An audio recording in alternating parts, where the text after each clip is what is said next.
Assalamualaikum warahmatullahi wabarakatuh.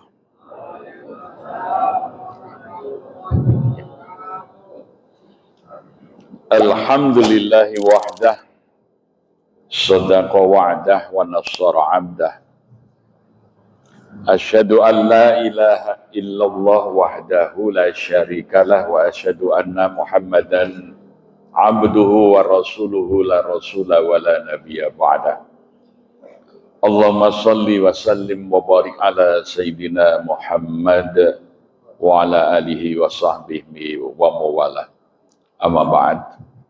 Raditu billahi rabba wa bil islami dina wa bi Muhammadin nabiyya wa rasula. Rabbi zidni ilma warzuqni fahma. Amin. Yang saya muliakan para alim, para ustadz, para kiai, para habaib, yang saya hormati Bapak Wali Kota Jakarta Selatan, yang saya hormati Sohibul Bait, pengurus PKM Masjid As-Sa'adah, yang saya hormati Sohibul Hajat, pengurus FKMM, beserta hadirin wal hadirat semuanya, yang insya Allah dirahmati dan dimuliakan Allah. Menyimak sambutan-sambutan yang telah kita dengar bersama, ada satu kesimpulan yang dapat saya tarik, yaitu mengingatkan saya pada tahun 1932, seorang sultan, yaitu Sultan Sambas, Kalimantan Barat, berkirim surat kepada seorang tokoh Islam, tokoh pan-Islamisme yang tinggal di Prancis, namanya Syakib Arslan. Sultan Sambas itu bertanya dalam suratnya kepada Amir Syakib Arslan, limadza ta'akharal muslimun wa limadza taqaddamu ghairuhum. Suratnya itu berupa pertanyaan. Kenapa umat Islam mundur, sedangkan umat yang lain mengalami kemajuan?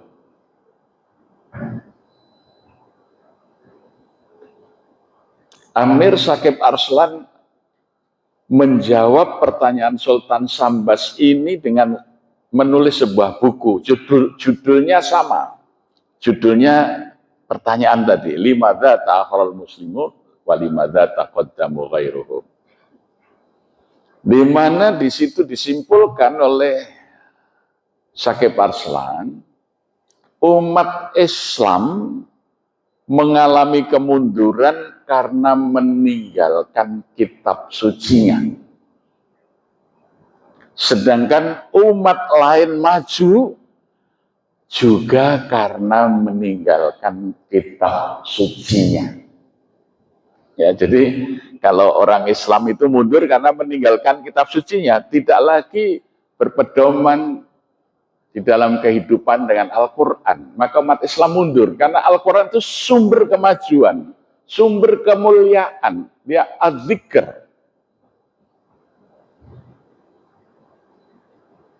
Sedangkan kitab lain itu yang menyebabkan kemunduran.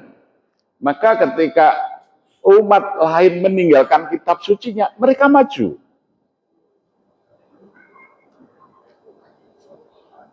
Ini yang terjadi juga di dalam kemasjidan. Kita ini mengelola masjid tidak lagi mengikuti pola-pola pengelolaan masjid yang ditetapkan oleh Allah dalam Al-Quran dan dicontohkan dalam praktek oleh Rasulullah Muhammad Sallallahu Alaihi Wasallam.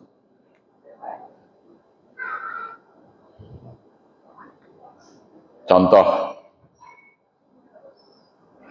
dalam surah At-Taubah ayat ke-17, Allah menyatakan, "Makana lil musyrikina ayya'muru masajidallah syahidina ala anfusihim bil kufr ulaika habitat a'maluhum wa finnarihum khalidun."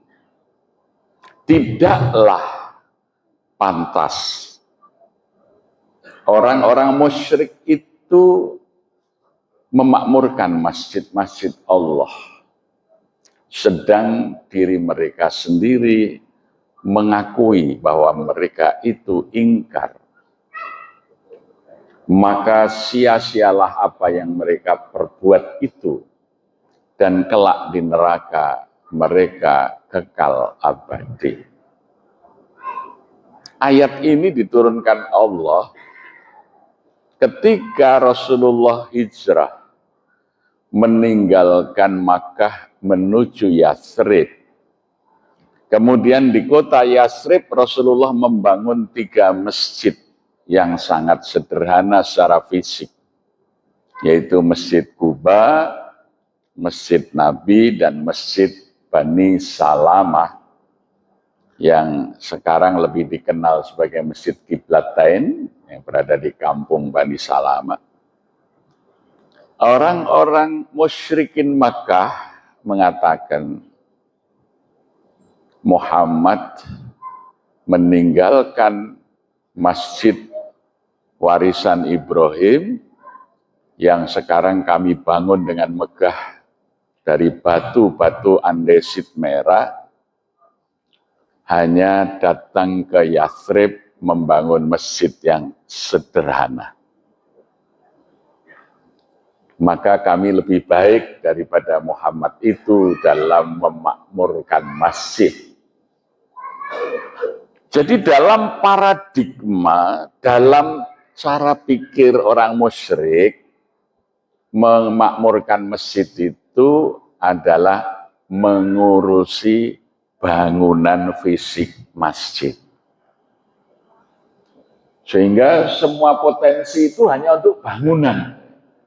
Uangnya untuk bangunan, SDM-nya hanya ngurus bangunan. Ya. Sehingga banyak bangunan masjid, tetapi sedikit sekali masjid. Karena masjid itu syaratnya 2. 1 ada imam masjid, 2 ada jamaah masjid. Sekarang ini yang ada baru jamaah sholat dan imam sholat.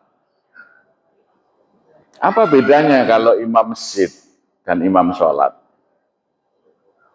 Kalau imam sholat ya sesudah mimpin sholat, mungkin mimpin doa, selesai urusan. Tapi Nabi memberi contoh, Nabi itu bukan hanya imam sholat, dia imam masjid. Maka ketika selesai memimpin sholat, beliau berzikir, Allahumma antas salam wa minkas salam. Beliau langsung membalik badannya menghadap jamaah. Memperhatikan itu. Shaf ini, oh kurang ini, ada yang nggak datang hari ini. Oh di sana juga ada yang tidak datang itu. Dicari oleh Rasulullah itu. Kalau perlu didatangin, kenapa kamu nggak berjamaah ke masjid? Dirawat umatnya, itu namanya imam masjid. Oh ya Rasulullah, saya nggak bisa ke masjid. Kenapa? Di masjid saya tidak mampu untuk menempuh perjalanannya. Ya, itu. Bagaimana kemudian Rasulullah memikirkan, memudahkan jamaah ini datang ke masjid?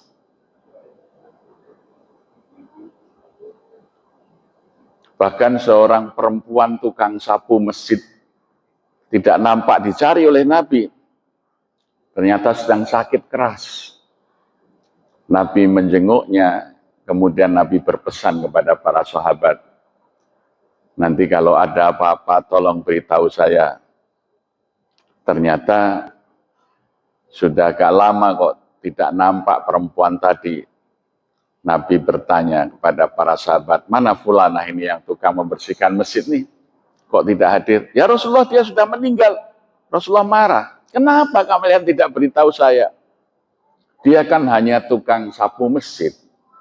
Nabi kemudian antar saya ke makamnya. Rasulullah kemudian ke makam perempuan tadi dan melaksanakan sholat.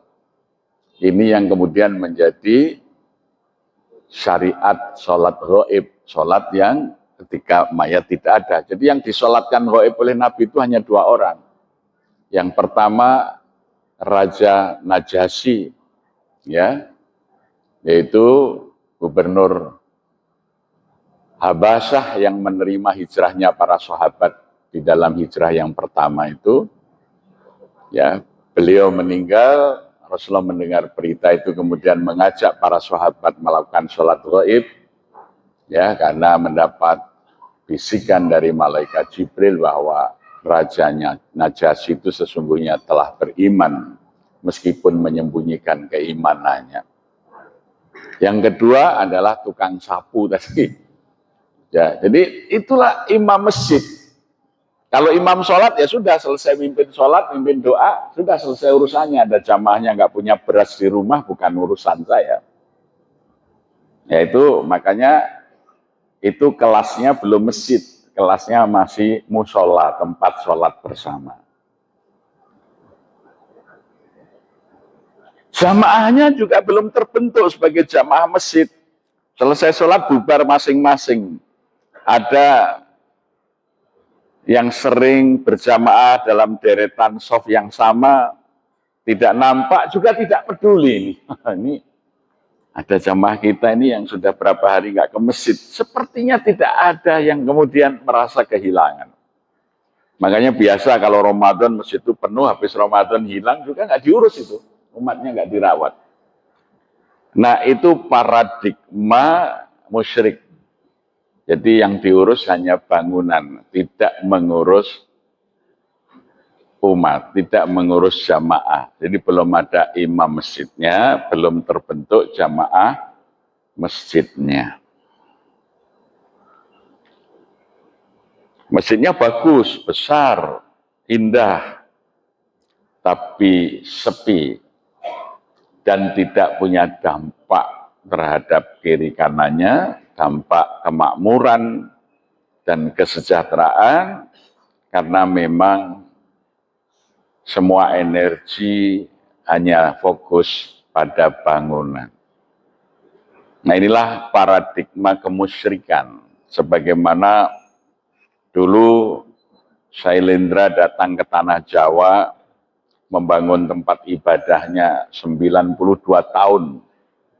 Dikerahkan semua rakyatnya, ya, membangun tempat ibadah berupa candi, yaitu Candi Borobudur. 92 tahun itu dibangun oleh Sailendra, ya, dengan arsitektur Gunadarma.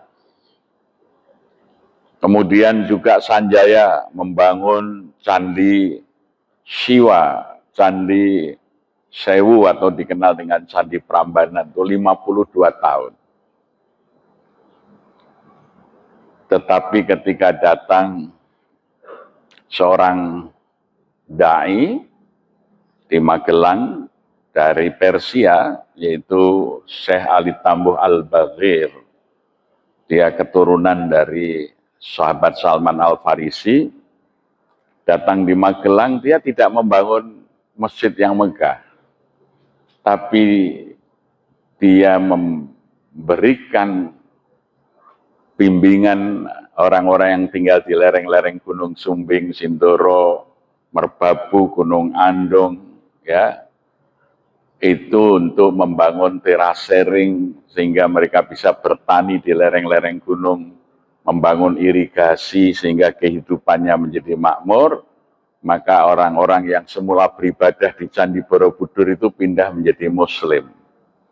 Sampai hari ini tidak ada peninggalannya Syekh Ali Tambuh Al-Baghir. Kalau orang Jawa menyebut Syekh Subakir itu nggak ada peninggalan masjidnya, tapi umat di sekitar Candi Borobudur itu mencari orang yang beragama Buddha sudah susah itu. Kalau Waisak itu yang datang dari Thailand, dari Korea, dari Jepang, ya. Di sekitar Candi Prambanan itu datang dari Maroko seorang dai, Syekh Ahmad Muhammad Al-Maghribi. Orang Jawa menyebut Ki Ageng Kripik. Dia membangun irigasi, mengajari bertani, membuat alat-alat pertanian, ya. Masyarakatnya makmur, masjidnya sederhana, sehingga peninggalan masjidnya sudah nggak ada, cuman masjid itu dibangun terus dari generasi ke generasi, bukan masjid peninggalannya. Candinya masih bisa dikunjungi orang, tapi umatnya habis. Jadi setiap orang musyrik itu ngurusi agamanya itu yang diurus hanya bangunan fisiknya supaya indah, supaya bagus, supaya megah, tapi tidak membangun kesejahteraan umatnya.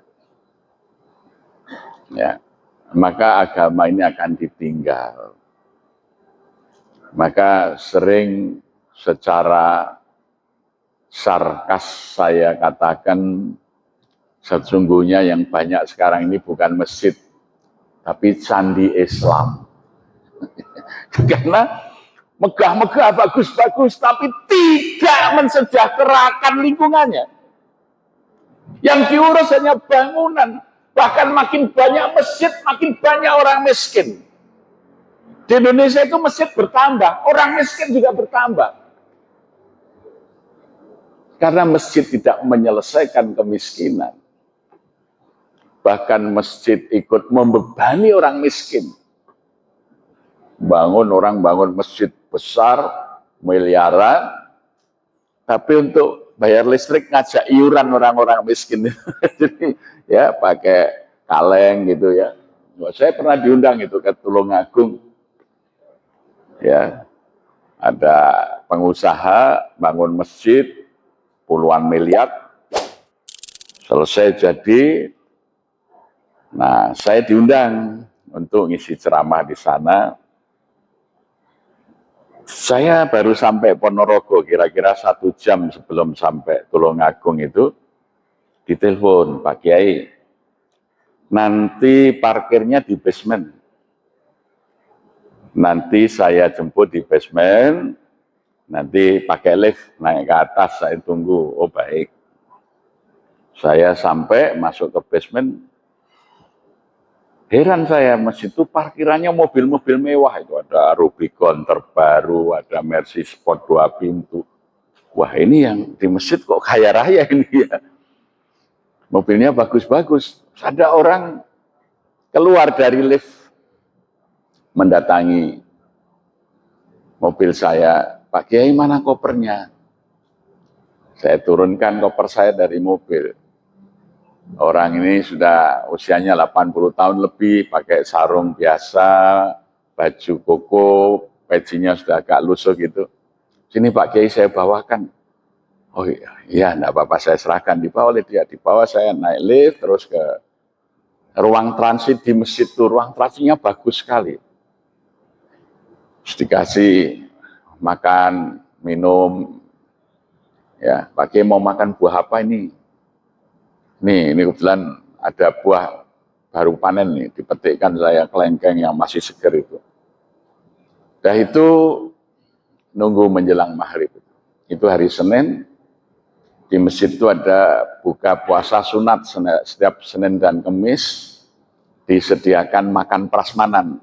Di masjid itu ada ruang makannya, bagus ruang makannya itu. Makannya prasmanan. Orang ini tadi yang menuangkan minuman di gelas-gelas jamaah, ya menawarkan ini makan, ini sayurnya, ini nasinya, ambil sendiri-sendiri. Selesai sholat maghrib, saya diminta ceramah, ya saya lihat kok ada kotak infak di situ.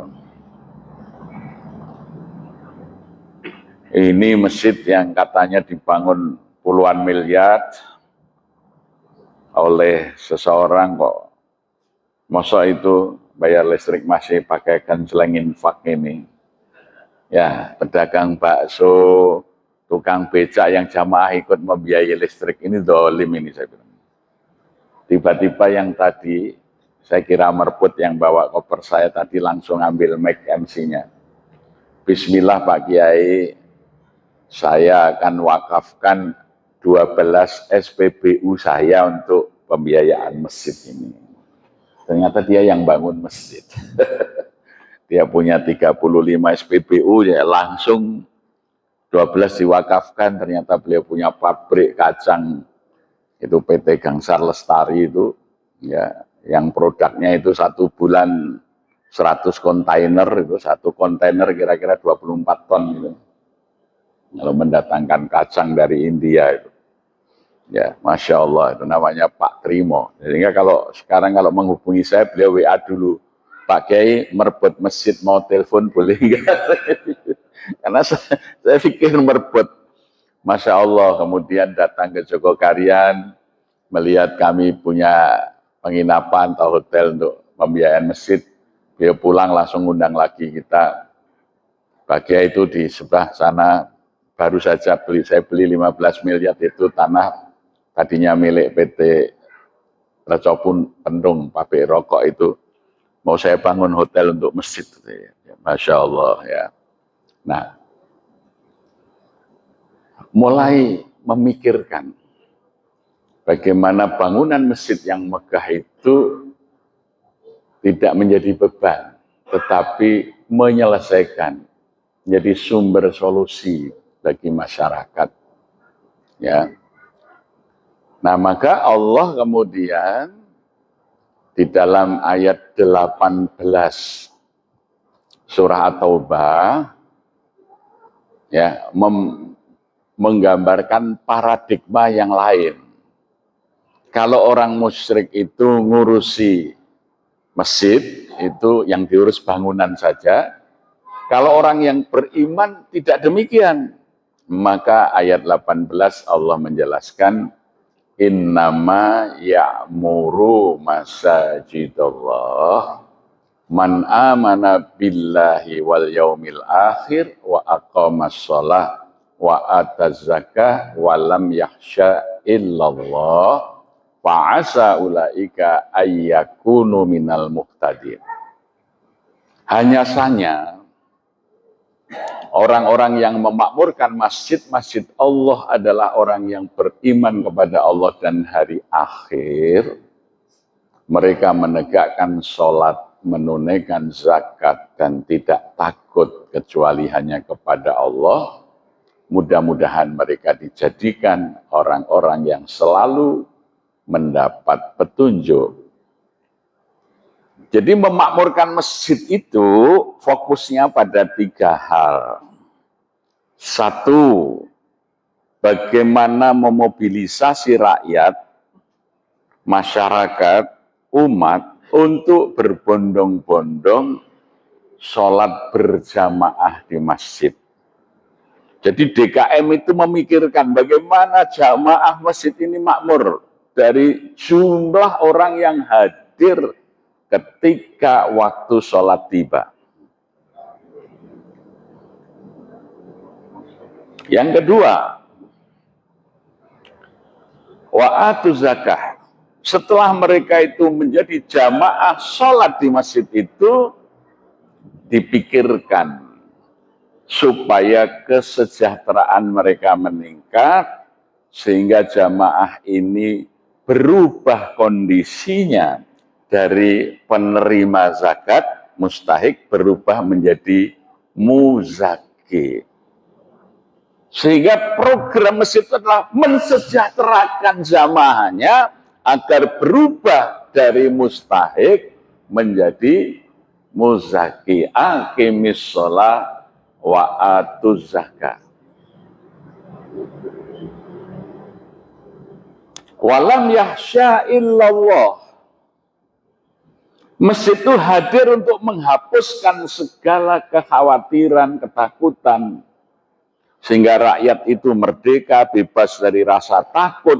Mereka hanya takut kepada Allah, tidak takut lapar, karena ada masjid, pasti masjid itu akan menolong ketika terjadi kelaparan. Karena dicontohkan oleh Rasulullah SAW ketika menjelang sholat zuhur bersama para sahabat itu di masjid, lewatlah serombongan manusia dengan badan yang kurus, pakaiannya lusuh, melintasi masjid itu. Rasulullah bertanya, siapa mereka ini? Sayyidina Umar berkata, ini suku Ghamid. Suku Ghamid ini mereka sedang mengalami paceklik.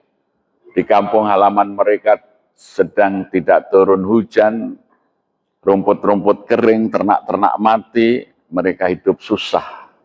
Mereka akan mencari tempat lain yang bisa hidup lebih baik. Maka Rasulullah memanggil Bilal bin Rabah, ya Bilal, panggillah orang-orang untuk datang ke masjid. Maka Bilal langsung mengumumkan supaya semua orang datang ke masjid. Begitu orang berkumpul di masjid, Nabi mengatakan, selamatkanlah dirimu dari api neraka, meskipun hanya dengan segenggam gandum atau sekerat daging. Para sahabat kemudian pada pulang, ada yang bawa daging kering yang disimpan, ada yang bawa gandum, sampai Masjid Nabawi penuh dengan makanan. Maka kemudian Nabi memerintahkan kepada Sayyidina Umar, carilah kepala suku Ghamid tadi, suruh mereka membawa makanan ini untuk kaumnya. Ya. Maka Nabi kemudian mengatakan, ya, itu man sana sunnatan hasanatan, barang siapa membuat sebuah sunnah, sebuah tradisi hasanatan yang baik, dan kemudian diikuti oleh orang-orang yang mengerjakan kebaikan, maka dia mendapat pahala dari kebaikan orang yang mengikutinya. Jadi hadis ini sekarang banyak dipakai untuk membicarakan jenggot, merawat jenggot, untuk ini ya, mansana. Padahal itu kalau kita baca dalam Syarah Muslim, itu asbabul wurudnya itu menyelesaikan kemiskinan. Jadi, ya, masjid itu menyelesaikan, ketika lihat orang miskin, kumpulkan, selesaikan untuk kemiskinan itu. Ya. Itulah masjid di masa Nabi. Itulah masjid yang digambarkan oleh Allah di dalam surat At-Taubah 18. Makmurnya itu memakmurkan. Maka tepat sekali Dewan Masjid Indonesia, Pak Yusuf Kala punya tagline, memakmurkan dan dimakmurkan oleh masjid. Ya. Jadi inilah membangun jamaah masjid, inilah ya, diperlukan imam masjid yang menjadikan masjidnya itu adalah pusat solusi bagi persoalan-persoalan masyarakat. Maka lahirlah kemudian peradaban baru dari masjid itu, yaitu peradaban yang menjadi rahmatan lil alamin.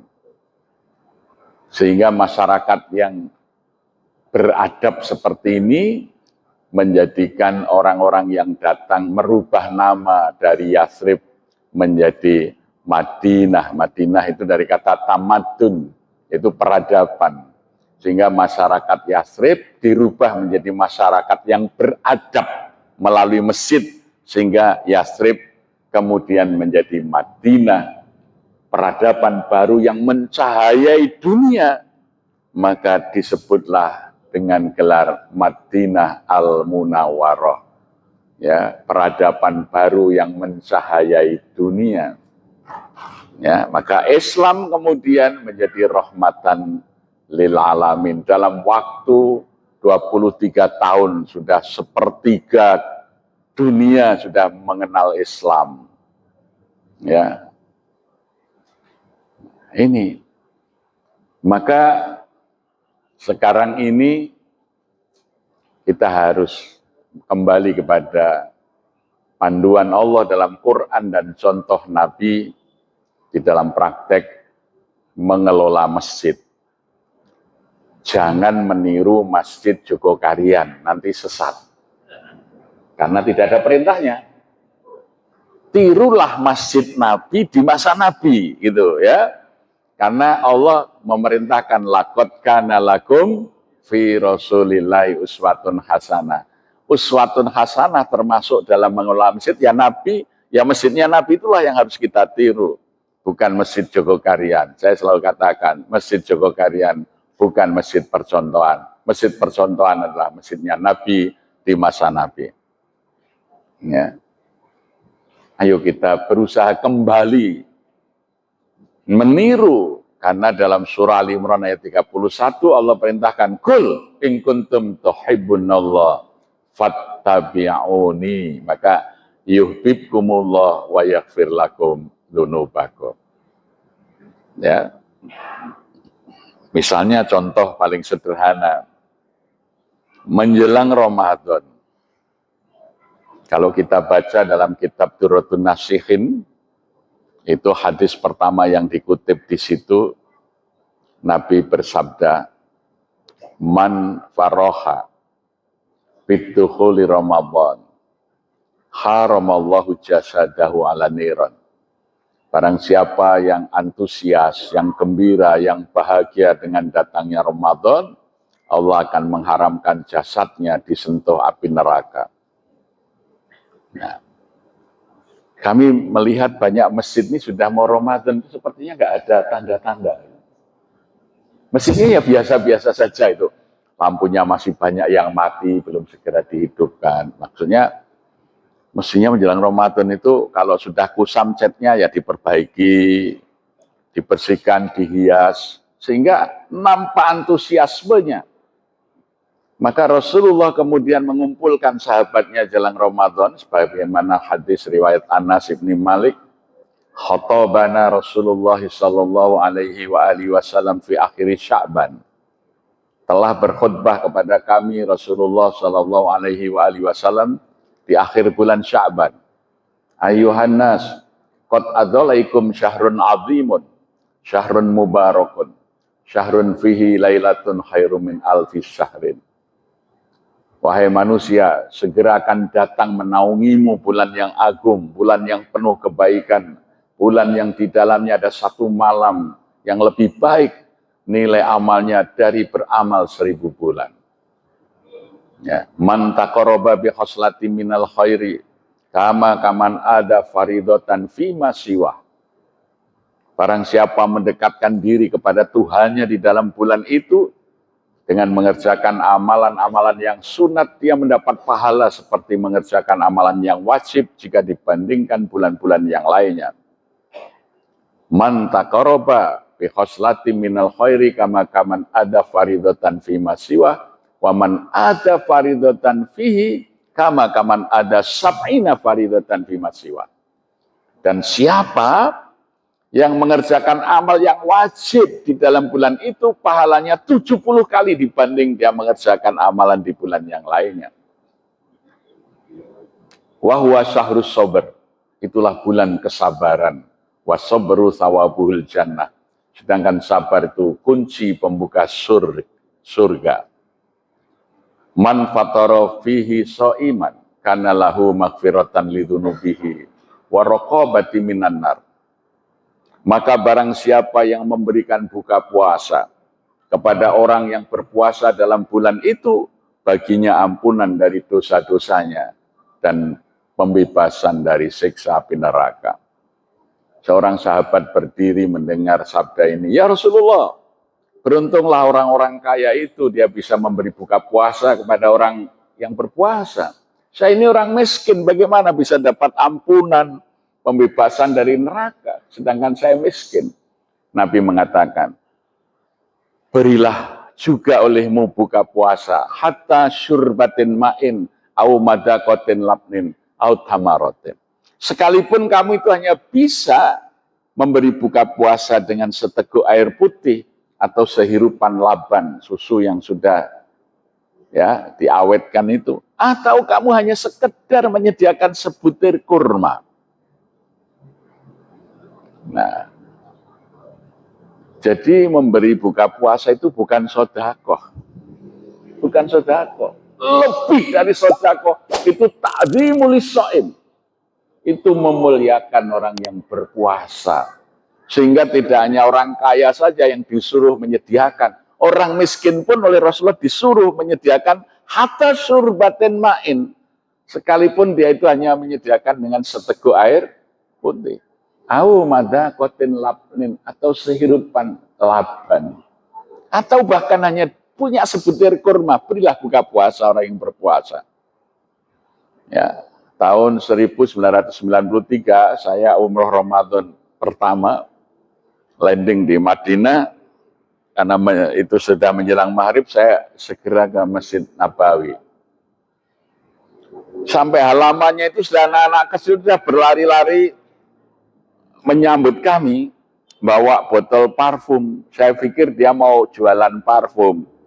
Ternyata hanya datang mengolesi baju kami dengan minyak wangi. Jadi ada tradisi orang Arab itu memuliakan orang dengan memberi wewangian. Ya. Gitu. Begitu masuk Masjid Nabawi, di Masjid Nabawi ditutupi dengan plastik bening transparan itu, dan di situ bertumpuk-tumpuk makanan itu kayak gunung-gunung kecil itu. Banyak laki-laki sudah berdiri di depan pintu. Saya masuk, tangan saya ditarik untuk duduk di gundukan makanan itu, dia pegangi terus, saya nggak boleh pergi. Sampai ketika adzan berkumandang, saya disuapi pakai rutop, kurma segar tuh ya. Makan buka puasa enak, disuruh makan. Saya karena mengelapar, makan juga lahap. Ya, beberapa menit sebelum iqomah, makanan dikumpulkan, plastik digulung. Saya berdiri mau sholat tuh cari soft, saku saya dikasih uang sama orang tadi. Jadi saya takbir itu malah terganggu pikiran saya. Uang berapa ini tadi? Saya batalkan dulu, saya lihat, saya dikasih $200. $200 Amerika. Maka selesai sholat maghrib, saya cari, oh masih ada orangnya, saya datengin. Kenapa kamu ngasih saya uang? Dia mengatakan, ini terima kasih karena kamu mau makan buka puasa saya. Ya, dia bacakan hadis tadi, man fatara shaiman fihi kana lahu maghfiratan lidzunubihi wa raqabati minan nar.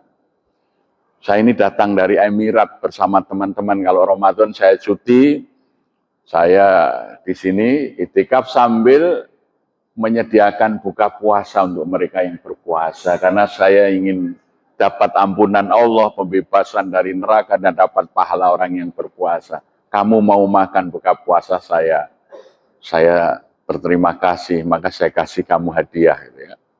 Pagi harinya Syekh Abu Bakar Al-Jazairi dalam halakoh di masjid itu, saya tanyakan, oh hadis ini sahih. Maka pulang, saya cerita ke jamaah saya, maka waktu itu di Jogokarian kalau buka puasa itu ya hanya ratusan lah, 100, 200, itu pun digilir. Hari ini keluarga A, hari ini keluarga B, sekedarnya. Maka yang datang ke masjid untuk buka puasa cuma anak-anak sama sebagian warga, sebagian besar warga miskin. Karena konsepnya dianggap itu sedekah gitu. Setelah ini kita jelaskan, ayo kita muliakan orang yang berpuasa. Kita ajak semuanya menyediakan sesuai kemampuannya. Maka waktu itu kita hitung, ayo kita sediakan buka puasa berupa makan, yaitu kita mulai tahun 93, ya, itu mulai dari 250 porsi Rp8.000. Saya undang termasuk orang-orang kaya, yuk kita buka puasa ke masjid. Kemudian kita masak, kita sajikan pakai piring. Orang nanya, kenapa Pak pakai piring? Kenapa harus makan? Kenapa tidak hanya snack saja, makanan kecil sekedar pembatal puasa saja? Karena waktu itu saya juga dapat materi hadis yang disampaikan oleh Syekh Abu Bakar Al-Jazairi dalam halaqahnya di Masjid Nabawi. Beliau mengatakan, man sholal maghriba wal isya'a fi jama'atin hatta yang kudia syahrul Ramadan faqad asobba lailatul qadar. Barang siapa yang sholat maghrib dan sholat isyaknya berjamaah di masjid sepanjang bulan Ramadan, dia pasti mendapat bagian dari Lailatul Qadar. Maka kalau makan besar pakai piring, maka dia akan menyelesaikan makannya di masjid, tidak dibawa pulang, maka nanti jamaah maghrib dan isya. Alhamdulillah ini kemudian tumbuh. Kalau tahun-tahun sebelumnya hanya 3.500 piring setiap sore, tahun kemarin tembus 5.000 piring. Sehingga sholat maghrib itu bergelombang karena kapasitas masjid cuma 1.350 orang, 2 lantai, yang berbuka puasa di masjid 5.000 orang. Maka sampai sholat maghrib itu paling tidak 5-7 angkatan dong. Bergantian sampai jelang isya baru selesai sholat maghribnya. Tapi banyak orang berjamaah, maka insya Allah jamaah-jamaah yang tiap hari berbuka puasa di masjid, sholat jamaah maghrib isya'nya di masjid dalam Ramadan, sekalipun hanya mendapat bagian kecil dari Lailatul Qadar, itu nanti akan mencahayai lingkungannya itu, sehingga meskipun masjidnya kecil, masjid kampung, kemudian bisa menjadi magnet orang datang, menjadi magnet orang berpartisipasi. Itu bagian daripada cahaya Lailatul Qadar yang insya Allah itu mereka yang berjamaah maghrib dan isya sepanjang bulan Ramadan di masjid itu faqad asoba Lailatul Qadar, itu ya. Jadi itu yang coba kita lakukan. Jadi apa yang Rasulullah lakukan di masa yang lampau, ya ini karena berkaitan jelang Ramadan, maka kami juga melakukan apa yang sering dulu orang-orang tua memberi contoh. Kalau sudah bulan Rajab mereka berdoa, Allahumma barik lana fir Rajaba wa Sya'bana wa balikna Ramadan. Maka min 60 artinya mulai masuk Rajab itu kegiatan Ramadan sudah kita mulai, ya, untuk mensyiarkan Ramadan. Maka bagaimana seluruh kampung itu ada suasana Ramadan. Maka kita buat namanya Kampung Ramadan Jogokarian. Dimulai masjid mengajak masyarakat, kami undang ketua-ketua RT, ada 18 RT, 18 RT, ada 4 RW, semua pengurus kita undang ke masjid. Kita sampaikan ini jelang Ramadan, masjid akan mengadakan lomba kebersihan antar RT.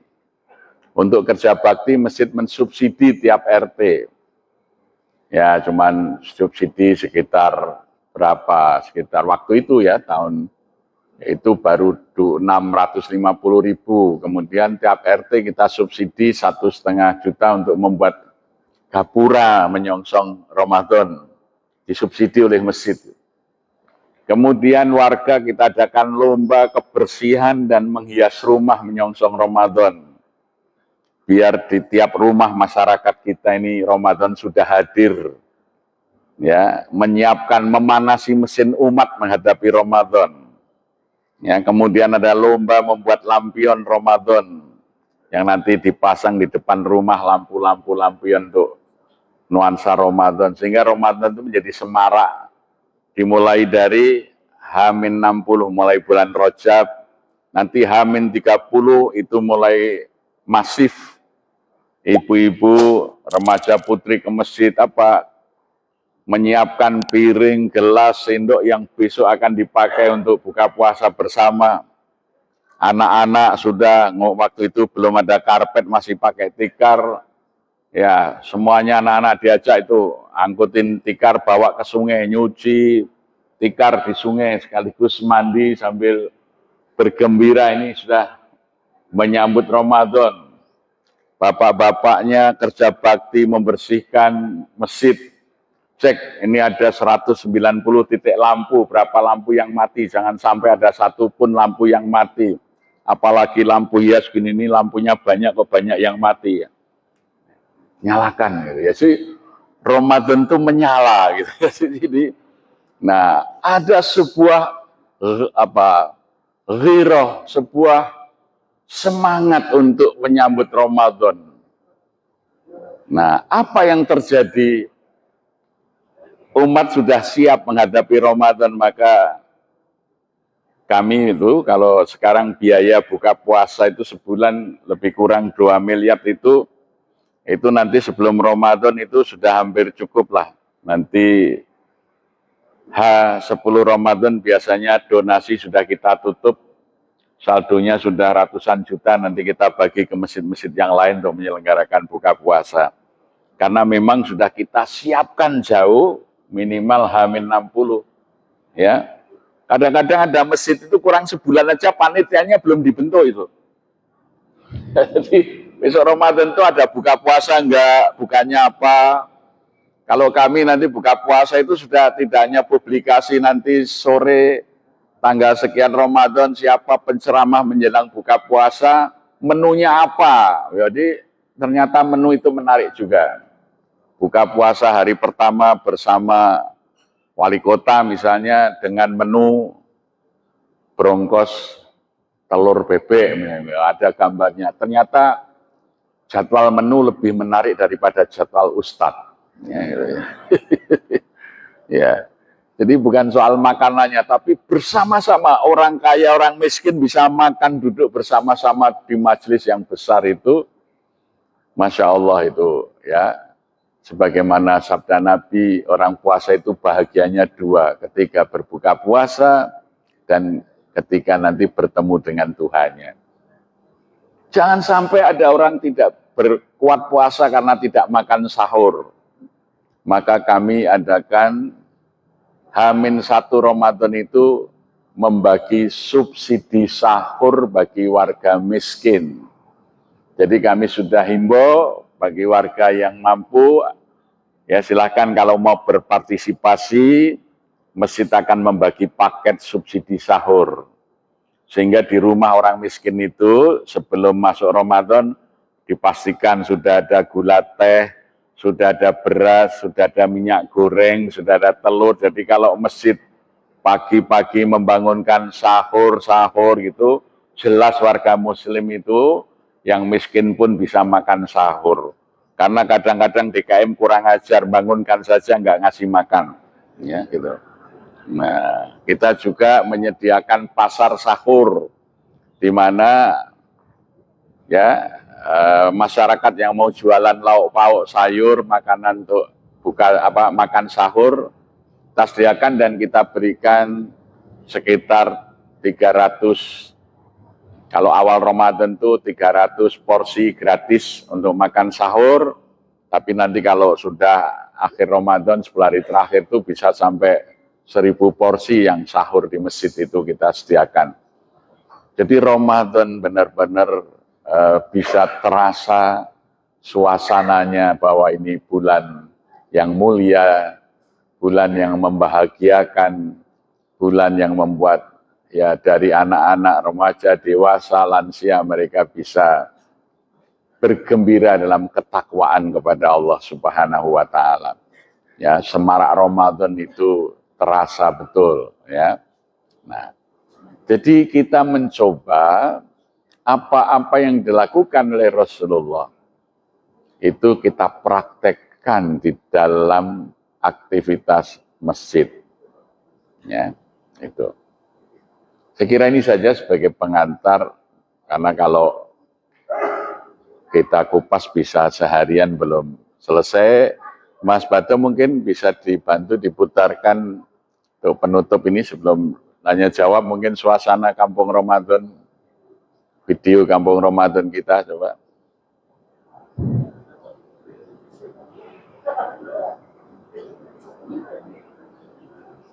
Ada Mas? Tolong dibantu operator.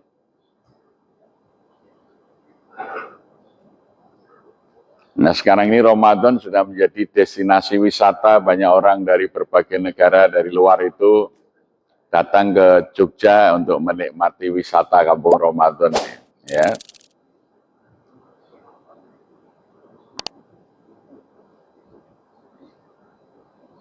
Bahkan juga tidak hanya warga muslim, turis-turis non-muslim itu juga bisa ikut menikmati suasana Ramadan itu, hadir di menjelang buka puasa, ikut bersama-sama, bahkan ikut menyajikan buka puasa ya.